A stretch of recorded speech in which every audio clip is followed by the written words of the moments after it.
Welcome to the Harvest Festival and to the first inaugural neighbor presentation in our brand new mountain living strategy adventure, where we're excited to be inviting mountain neighbors to come speak about what they know about living up here, because there's a lot to know and there's a lot of wise folks up here. So we're starting off the day with Robin Porter of the Loma Prieta Community Foundation, who's been involved in community service for a very long time and involved in the Community Foundation for a long time. And she is going to speak about her research that she's pulled together about all the community organizations up here. So thanks very much for joining us, Robin.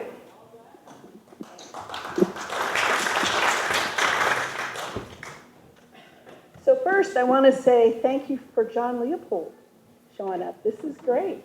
And he's our county supervisor for this area.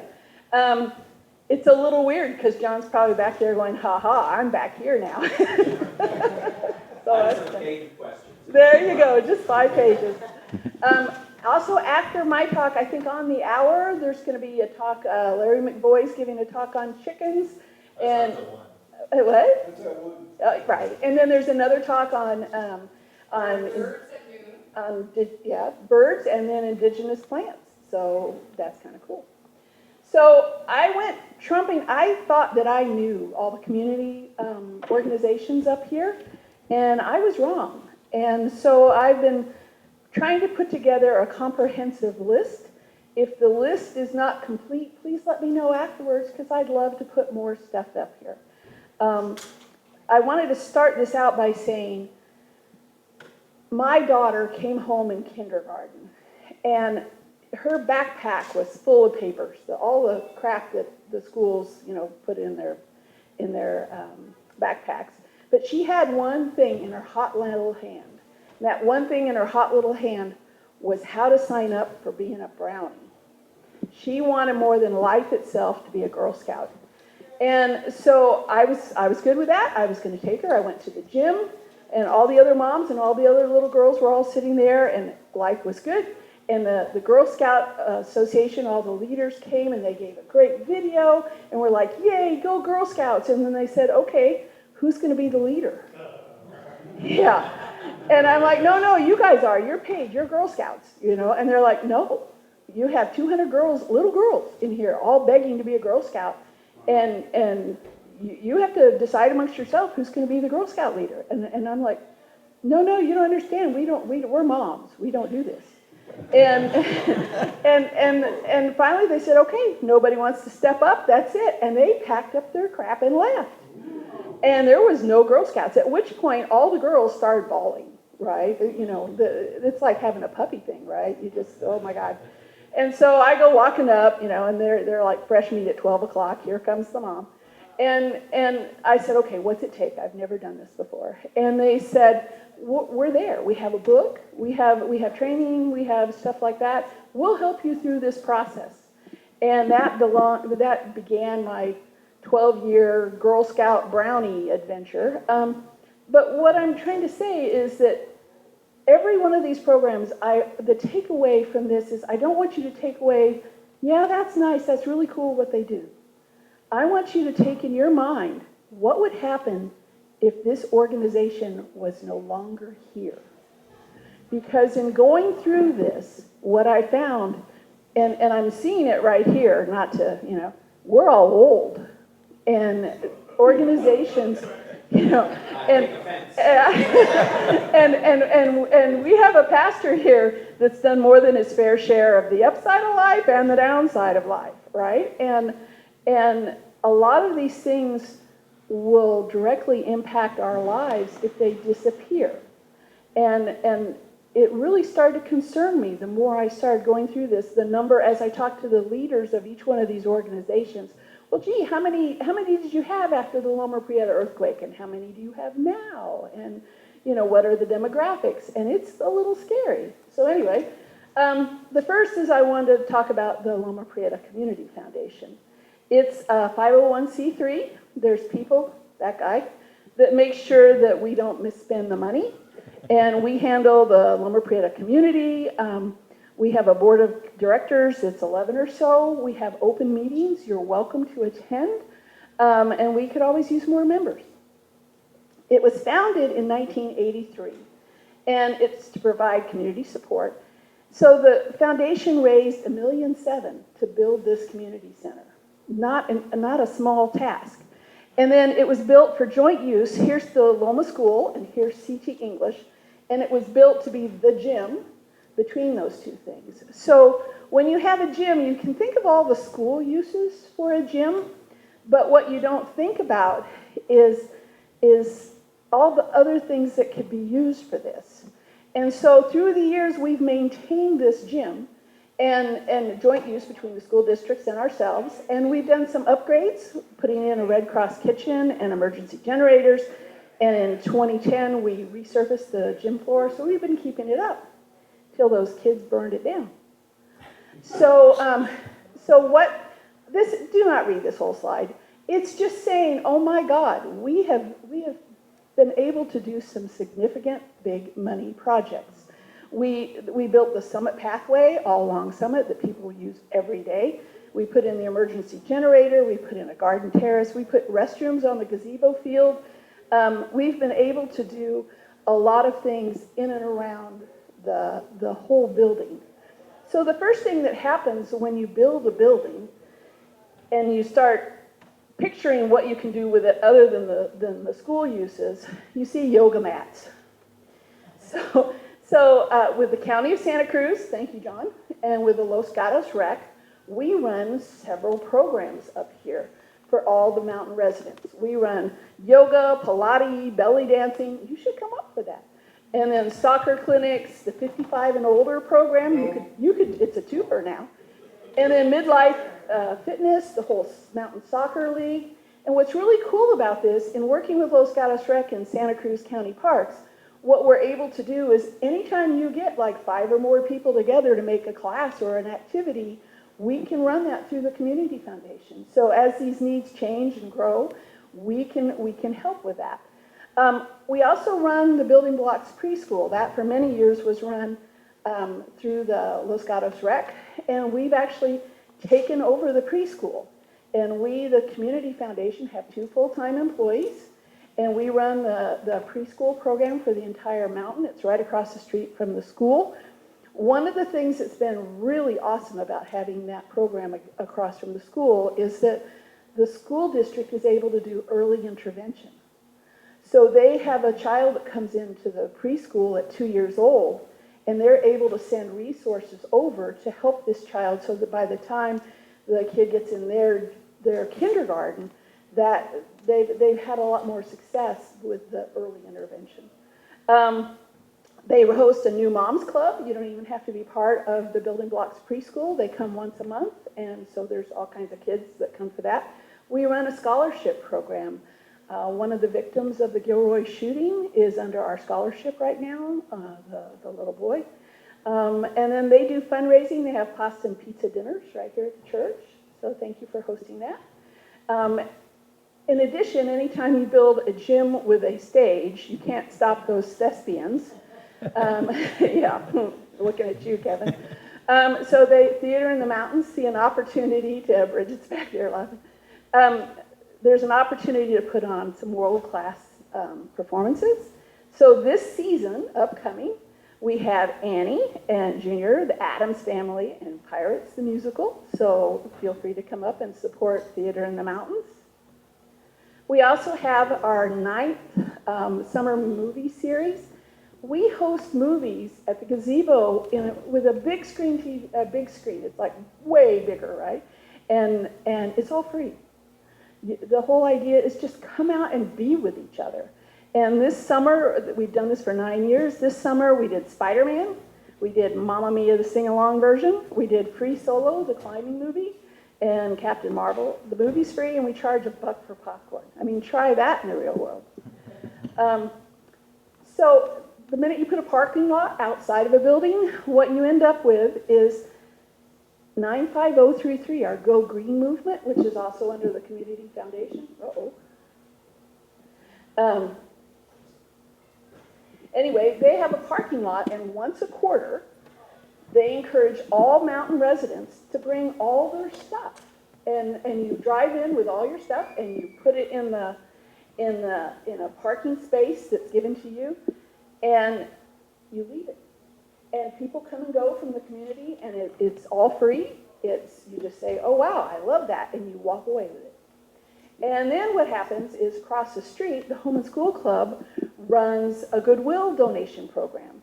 So anything that's left over at the end of that, you just walk it across the street, give it to Goodwill, and the Home and School Club gets money for it. So that's kind of pretty cool. The Go Green movement also did something kind of cool. They eliminated all paper in the school. Not all paper, because there's obviously homework, but it used to be you got a Wednesday packet. It was up to 12 to 20 sheets, and now that's all gone. There were zero waste lunches before we had a lunch program. They also have 95033 free. It's over 1,000 community members, and all you need to know is 4 words: wanted, received, offered, and taken. And you go, I need a freezer. And somebody goes, I've got one of those. And you go and pick it up for free. It's amazing. You say, I have this old washing machine. You pick it up for free. You say, I need a bike. I need kids' clothes. I need a chicken. I need a toolbox. I have. You can free cycle it. It's pretty cool. Even things like, I need binders for my kid to start school, or I need size 4 boys' clothes, right? It's for everything. So the function of the emergency of the Loma Prieta Community Foundation is also about emergencies and needs. So say when the Loma Prieta fire came through, we got community donations, and we were able to put that under the 501c3. And then that got funneled, with no money taken out, by the way, to the Loma fire victims. And Sanjay and George worked with the community in the Loma fire area, and they developed, for lack of a better term, a point system to determine how much got dispersed to each family in the whole area. And then we took care of dispersing the funds to them, and then they gave it to the community. Potholes, when the county can't keep up, there's always pothole vigilantes. John's cringing back there. So we have community. We have community donations coming in, and those go straight to the pothole vigilantes. We desperately needed a new fire water tender, and with that, community donations came in, and that was like $300,000 or something. George, what was it? Yeah, well, I think the total was 450. I think we processed about 350 of that. We got something. Okay, so somewhere between $350,000 and $450,000, and we manage those funds. And then various groups, the Celtics Men's Choir, right? They raise money for what they do, and that comes in and it goes out to their group. So we hold money so that we make sure it doesn't, get misspent, I guess is a good way to put it. So why do we need things for emergencies? This is the Loma Prieta earthquake. Some things were really amazing when I started looking at this. For those of you that are younger and don't know what the earthquake was, that's a freeway that collapsed upon itself. And this is San Francisco. This is a picture of San Francisco. That's pretty sobering. This is Santa Cruz. Santa Cruz had to be, downtown was devastated, just devastated. Another thing I'd never understood, this is a map of all the gas mains that broke during the Loma Prieta earthquake. And so they had the whole Marina District was on fire. And this fire boat, it's called the Phoenix, it pumped 10,000 gallons of water per minute for days. And they hooked them up to all the hoses, and they built a hose network through the marina system, and they could fight multiple fires with those 2 fireboats pumping nothing but water from the bay. It was pretty amazing. So that's pretty cool that they had such good response.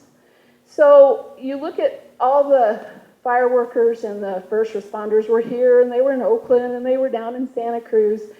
And the bad news about this is that there was nobody left up here.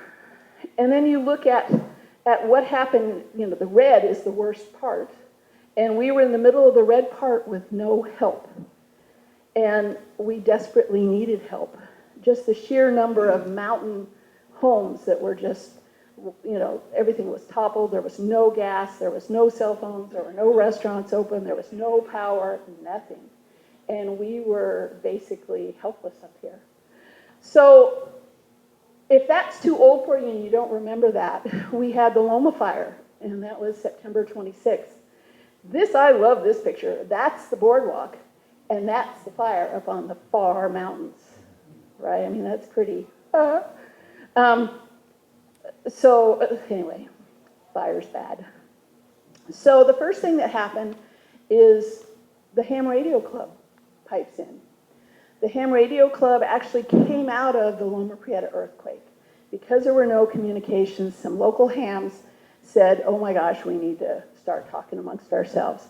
And so the ham radio club meets at Burrell School at the Cal Fire Station the first Thursday of every month. They charge $20 for the training, and it's easy to get your license. All this stuff's online, and you can get it. And most of the firemen take this class as well. Then they also have drills and tests, and they like have people pretend they have dead bodies, and they go out and run alerts. The amateur radio emergency services is part of the civil defense. I think it's a more nationwide organization. And they have an annual countywide communication exercise, and that's coming up September 28th. So this is the local, and then they're all part of the Aries. So then MERT came along.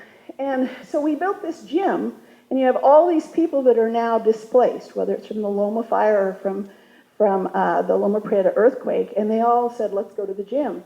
And nobody had the keys. And how long can you eat basketballs, right? I mean, it's just like no good. So what happened was the Santa Cruz Mountains, it straddled two Red Cross districts, San Jose and Santa Cruz, and the San Jose chapter came up, and they held classes up here, and they trained people, and they placed arcs. And these arcs are full of equipment. They're full of, food and water and beds and all that kind of stuff. So there's three major ARC places. There's one, the Loma Prieta Community Center gym, and that has the Red Cross upgraded kitchen. There's a Redwood Estates Pavilion, and there's Lakeside Elementary. And these supplies, this team has to be ready at all times to open up the ARCs, to set them all up, and they go through training exercises, and also to replenish, because you don't want to eat 30-year-old trail mix, right? And so they keep these up to date, and they've taken all the Red Cross training classes. They meet monthly, not in the summer, and contact George right there for information about the MERT program. By the way, you have to know that that arc has been painted. It's got a new paint job. So think about what would happen if that's not there. And the team, George told me the team used to be 40 people, and it's down to like 10 now, right? And what would happen if that went away? Nobody could open up the gym, and nobody could set all this up and get it up and running. So anyway, I'm We rely on disasters for the You haven't had a good enough disaster. Okay. So the next is something I'm really concerned about, is the Loma Prieta Volunteer Fire and Rescue. So they had on their website, I cracked up, it's been 104 days since the 56th annual Firefighters Fundraising Barbecue. So that's pretty cool. They're old. They were formed in 1962, and in 1970s, the CDF came under contract with the Santa Cruz County Fire, and now they're part of that system. They always have around 20 members, but they're looking for more, and the training doesn't cost anything. They speak at the local schools, and they also support local events with first aid coverage. 70% of these guys are EMTs, 50% are driver operators, Class B, those kind of licenses, and 50%, and many of them are ham radio operators. They have a 25 square mile area, 300 to 400 calls per year, and they respond and train with all the other fire departments in a mutual response area. All the fire guys work together. Oh, and by the way, that's a picture of our community center burning down, just so you know. The Fire Safe Council, I wish Patty was here right now. They're a nonprofit funded by multiple public and private sources, and they have several programs up here. They have fuel reduction, they have a neighborhood shipping program, they have the Highway 17 fuel reduction program. They're going to swath on both sides of Highway 17. It's going to be a massive construction project, and they're just going to clear the whole highway, both sides. And one thing that you might not know is along Summit, Loma Prieta Winery, then there's a lot, then there's Munn's Vineyard, there's our vineyards, there's an orchard, and then more vineyards and more orchards. And they found out in the Santa Rosa fire that those are natural fire breaks because the vineyards have very little fuel, and they have water readily available, and they have roads going around the perimeter. And so in the Sonoma fire, they saw many houses burned and wineries burned, and the vineyards were just fine right next to them. And so Patty got the funding, Patty and others, got funding and a grant, and they have a program manager, and they're going to now cut a swath to link, a fire break to link all these vineyards going across the ridge. Because one of our natural fire starters is coming, all the hot water coming from the hot air, coming from the Central Valley across Lexington Reservoir up and over the crest and coming down, because that's where the heated air comes from, is the Central Valley. And so by doing a fire break along the summit, that would be pretty cool. And they have started a FireWise certification program. So Chimakita Park got FireWise, Redwood Estates got FireWise certified. There's Summit Woods is going after it, or in the middle of doing it. And so the Villa is looking at doing it. So as there are neighborhood associations to work with the Fire Safe Council, we're starting to put together neighborhood plans to link all these people together and to get certified.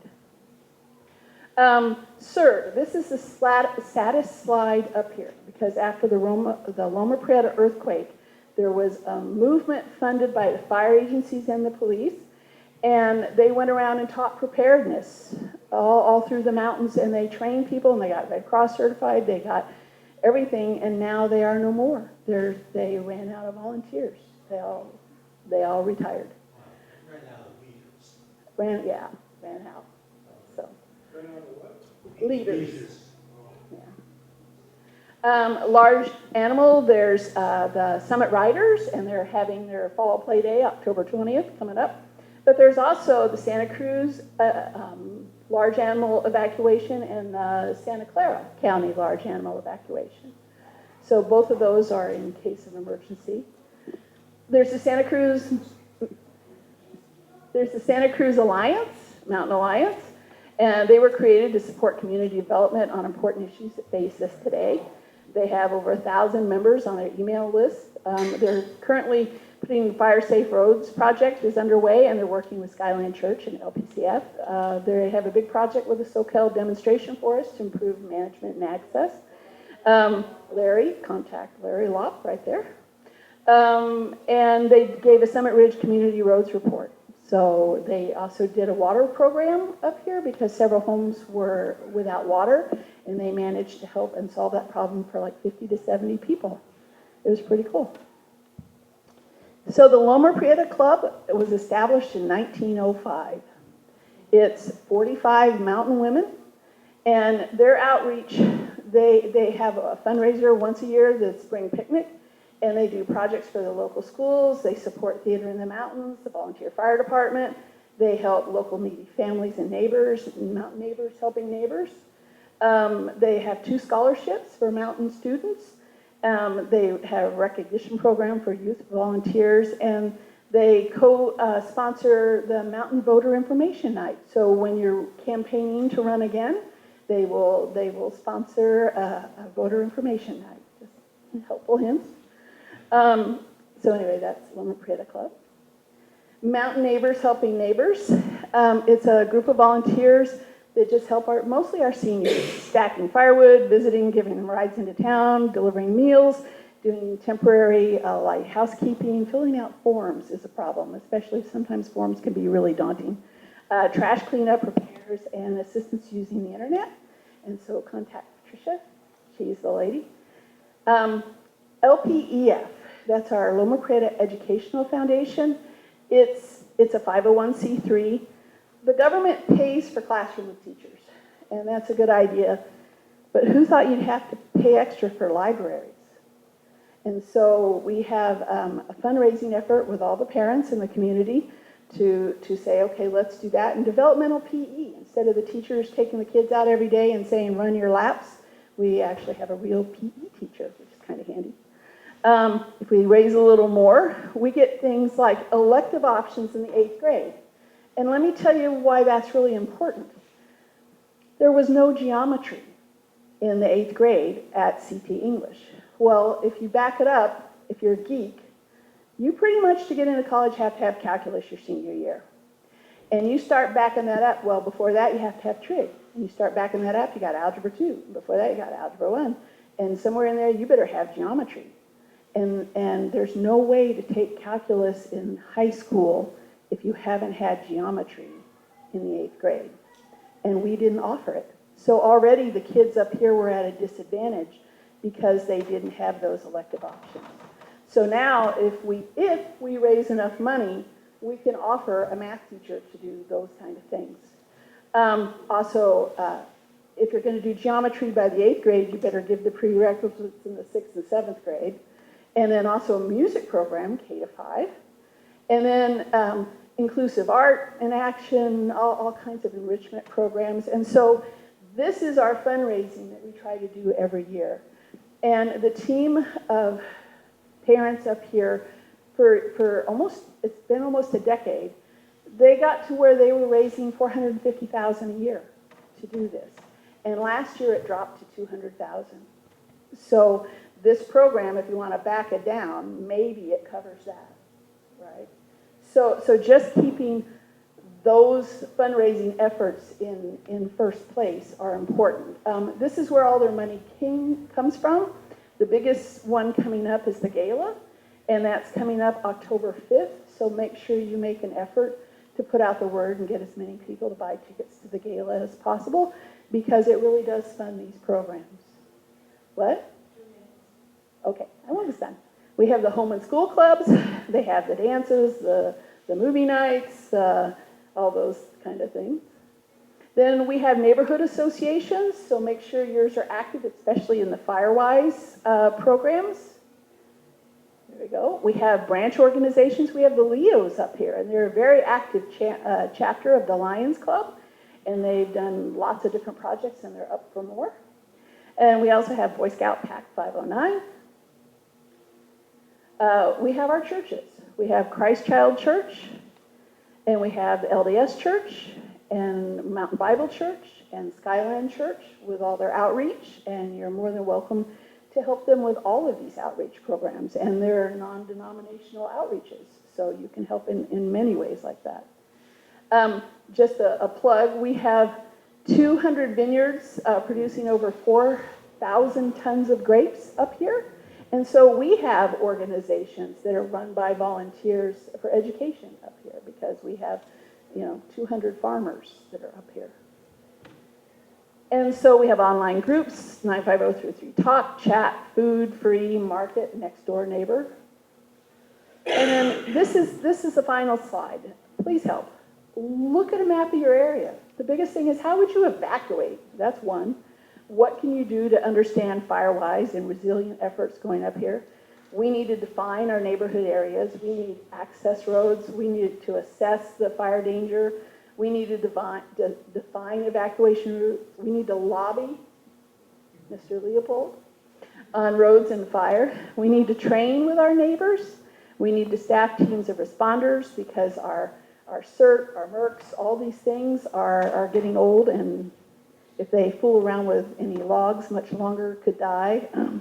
And then and we need to hurt the earth less, and we need to make our schools better. We need to eat together, sing and dance together, and raise our children together, because we are the Santa Cruz Mountains community.